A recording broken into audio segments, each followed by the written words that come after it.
Friends, good morning everybody. मैं Sunil Sharma, your friend, आपका दोस्त। दोस्तों, your heartly welcome in Vivekananda online classes. दोस्तों, आपका जो टेक्स्ट बुक आपकी हॉर्नबिल, उसका 5 चैप्टर अपन इस समय देख रहे हैं। पिछले एक दो विगत वीडियो से अपन इसी को पढ़ रहे हैं। It is a very important lesson for you according to your exam. आपकी परीक्षा के अनुसार ये सबसे महत्वपूर्ण है, क्योंकि इसमें भारत ही नहीं, पूरी पृथ्वी के लिए एक सेंसिटिव थिंकिंग रखी गई है, एक सोच रखी गई है, और पृथ्वी को एक सजीव उपग्रह समझते हुए कि क्या अपनी रिस्पॉन्सिबिलिटी इसमें दर्शाई गई है। मैंने जहाँ से लेफ्ट इसको किया था कल वाले ऑडियो में, now I am starting it again. मैं इसको वहीं से प्रारंभ कर रहा हूँ। Please open your book and try to understand it. इसे समझने का प्रयास करें। A 3 years study using a satellite and aerial photography conducted by the United Nations warned that the environment has deteriorated so badly that it is critical in many of the 88 countries investigated. उपग्रह और हवाई photo चित्रों के माध्यम से संयुक्त राष्ट्र द्वारा एक त्रिवर्षीय अध्ययन चेतावनी दी गई है। उसमें ये बताया गया है कि पर्यावरण में इतनी बुरी तरह गिरावट आई है कि जांच किए गए 88 देशों में से अधिकांश में पर्यावरण की स्थिति गंभीर है, सोचने योग्य है। दोस्तों, देख ही रहे हो, सड़कों के लिए अपन वनों को काट रहे हैं, रेल लाइन बिछाने के लिए काट रहे हैं, कृषि करने के लिए काट रहे हैं, और आबादी कॉलोनियाँ बसाने के लिए काट रहे हैं, उद्योगों के लिए काट रहे हैं। तो ये सारा पारिस्थितिक संतुलन तो अपन भी काट रहे हैं। अकाल क्यों नहीं होगा? बरसात कहाँ से आएगी जब बरसात पेड़ों को अपन काट रहे हैं, लगा कुछ नहीं रहे। और चारों तरफ अपन ईंधन के लिए काट रहे हैं, इमारती लकड़ी के लिए इसको काट रहे हैं। There can be a doubt that the growth of world population is one of the strongest factors distorting the future of a human society. इनमें कोई संदेह नहीं है कि विश्व की जनसंख्या वृद्धि भावी मानव समाज का रूप बिगाड़ने वाले बहुत सारे कारकों में सर्वाधिक महत्वपूर्ण कारक होगा। It is took mankind more than a million years to reach the first billion. 1 अरब जनसंख्या तक पहुंचने में मानव जाति को 10 लाख वर्ष से भी अधिक समय लगा था शुरू में, लेकिन देखो इसकी ग्रोथ कितनी ज़्यादा हो रही है। That was the world population around the year 1800।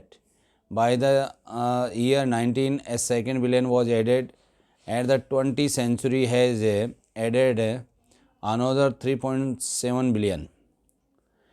1 अरब जनसंख्या तक पहुंचने मानव जाति को 10 लाख वर्ष से भी अधिक समय लगा। फिर आगे देखो आंकड़े। दोस्तों, इतनी जनसंख्या सन 1800 के आसपास थी। सन 1900 तक आते आते 1 अरब हो गई, और 20वीं शताब्दी में 3.7 अरब हो गई। दोस्तों, the present world population is estimated 5.7 million, और वर्तमान में अनुमान है कि विश्व की जनसंख्या 5.7 अरब है। ये जब ये चैप्टर बना था, जबकि बात अब तो ज़्यादा है। दोस्तों, every 4 days the world population increases by the 1 million.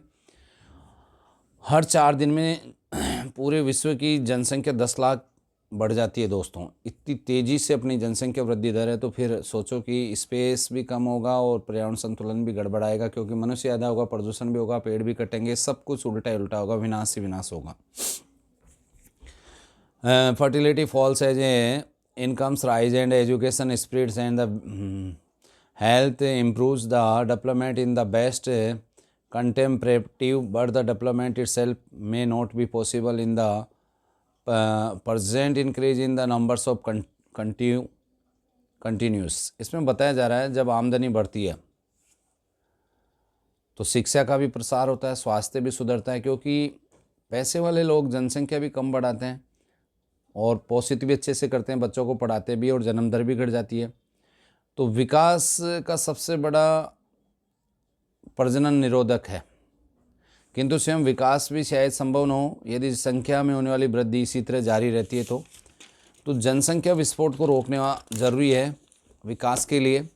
लेखक का ये मानना है। दोस्तों, the rich get richer and the poor beget children which condemns them to remain poor. More children does not mean more workers, merely more people without work. धनी व्यक्ति अधिक धनवान होता जा रहा है, और गरीब बच्चे पैदा करता है। गरीबी आप देखो, झुग्गी झुपड़ियों में एक एक के 5-5, 6-6, और धनवानों के जो बड़े बड़े बंगले हैं, कोठियाँ, उनमें 1 या 2 बच्चे मिलेंगे। जिसके कारण गरीबी भी बनी रहती है। ज़्यादा बच्चों का मतलब ज़्यादा काम करने वाले नहीं है, बल्कि अधिक बेरोजगार लोग, अधिक बेरोजगारी है। It is not suggested that the human beings be treated like a kettle and compulsorily sterilised. इससे ये संकेत है कि मनुष्य के साथ पशुओं जैसा व्यवहार नहीं किया जाए और उसे ज़बरदस्ती नसबंदी कर दी जाए, ये भी नहीं। But there is a no alternative to voluntary family planning without a introducing an element of concern. ज़बरदस्ती के भाव के बिना स्वैच्छिक परिवार नियोजन का कोई विकल्प नहीं है। The choice is really between a control and population and perpetuations of poverty. चुनाव करना यानी सचमुच जनसंख्या नियंत्रण और गरीबी की निरंतरता के बीच करना है दोस्तों। कि अपन को गरीब रहना है या विकास करना है। The population of India is estimated to be 920 million today, more than the entire population of Africa and South America put together. बताया जा रहा है कि अनुमान है कि भारत की जनसंख्या 92 करोड़, जब ये चैप्टर बना था जब 92 करोड़ थी दोस्तों, अफ्रीका और दक्षिण अफ्रीका की संयुक्त जनसंख्या से भी ज़्यादा थी उस समय भी।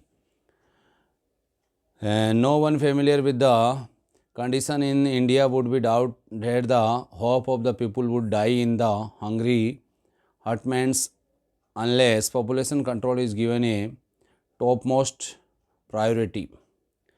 भारत के हालातों को जानने वाला कोई व्यक्ति संदेह नहीं करेगा कि अगर जनसंख्या पर नियंत्रण नहीं किया गया, पहली प्राथमिकता इसको नहीं दी गई, तो लोगों की आशा भूखी झूपड़पट्टियों में ही मर जाएगी। भूखी झूपड़पट्टियाँ ही रहेगी, उनकी आशाएँ कहाँ से रहेगी।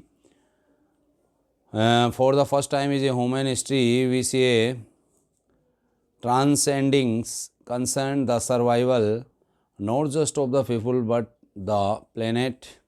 मानव इतिहास में पहली बार हम सामान्य से हटकर चिंता देख रहे हैं कि सिर्फ लोगों को बचाना ही नहीं वरना पृथ्वी को भी बचाना है। प्लेनेट यानी पृथ्वी। We have begun to take a holistic view of the very basis of our for existence। अपने अस्तित्व के आधार के विषय में हमने विस्तृत दृष्टिकोण अपनाना शुरू किया है। The environmental problem does not a necessarily signal और डिमाइज, इट इज और पासपोर्ट ऑफ द फ्यूचर। पर्यावरणीय समस्या जरूरी नहीं है कि हमारी मृत्यु की ओर इशारा करती है, और ये भविष्य के लिए हमारा प्रपत्र है, पासपोर्ट है आगे बढ़ने का।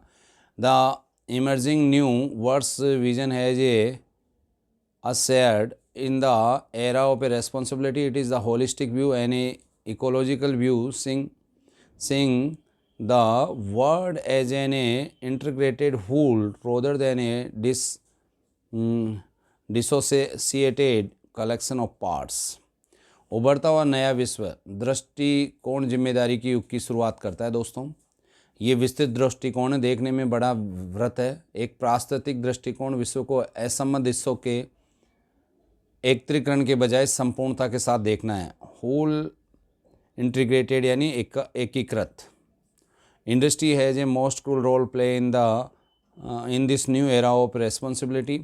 बताया जा रहा है कि उत्तरदायित्व के इस नए युग में उद्योगों का बहुत ही महत्वपूर्ण रोल रहने वाला है। What A transformation would be affected is more businessman said the view of the chairman of Dupont Mrs Edgar S. Woolard, who 5 years ago declared himself to be this company chief environmental officer।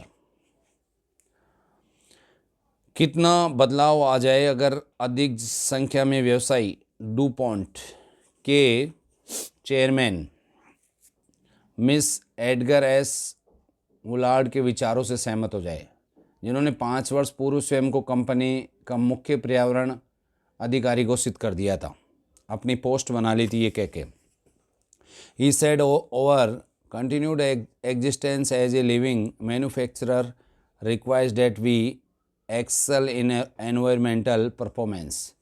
उन्होंने कहा कि एक प्रमुख उत्पादक के रूप में हमारा निरंतर अस्तित्व यही मांग करता है कि हम पर्यावरणीय कार्य निष्पादन में भी श्रेष्ठ बने। उत्पादन तो करें लेकिन पर्यावरणीय कार्य को भी इसके संतुलन को बनाए रखने के लिए भी हम श्रेष्ठ निष्पादन करें। इस तरीके से हम प्रकृति से सामंजस्य बिठाएं कि प्रकृति का संतुलन भी नहीं बिगड़े। Of all the statements of made by A Margaret Thatcher during the years of her prime ministership, none has passed so decisively into the current coin of English usage. Her felicitous words, "No generation has a freehold on this earth. All we have is a life tenancy with a full of repairing lease. बहुत अच्छी बात है दोस्तों। अपने पूरे प्रधानमंत्री काल में मार्गरेट थैचर जो प्रधानमंत्री बनी, उन्होंने एक बहुत ही अच्छा कथन कहा। अंग्रेजी भाषा के प्रयोग में इतना प्रचलित नहीं हुआ जितना कि और ये शब्द हुआ, जो और कोई ऐसा शब्द इतना प्रचलन में नहीं आया।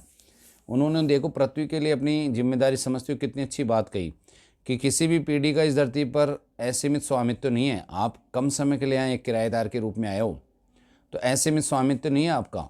हमको जीवन भर की किराएदारी मिली है पूरी मरम्मत की जिम्मेदारी के पट्टे के साथ कि हम इसको आगे मेंटेन भी करें, जीवन भर यहाँ रह तो लें, लेकिन इसका खाली विध्वंस ही नहीं करें, इसकी मरम्मत भी करते रहें। ये हमारी रेस्पॉन्सिबिलिटी है। It is our responsibility that we should repair it again and again, कि हम इसको बार बार रिपेयर भी करते रहें।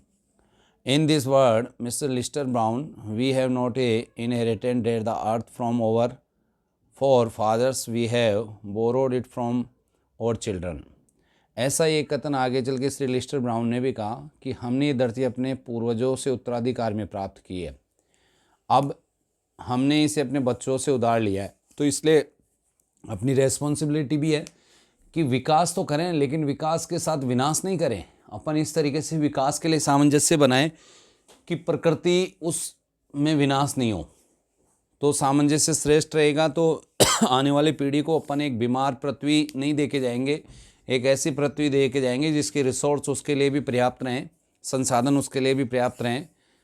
इस प्रकार से दोस्तों your chapter is complete here. Please listen this audio again and again. इसी ऑडियो के साथ मैं आपको इसकी क्वेश्चन आंसरों का PDF भी डाल दूंगा। इसको आपको एज ए होमवर्क करना है and you can send me on my personal WhatsApp number after 5 PM। Okay, go ahead, best of luck.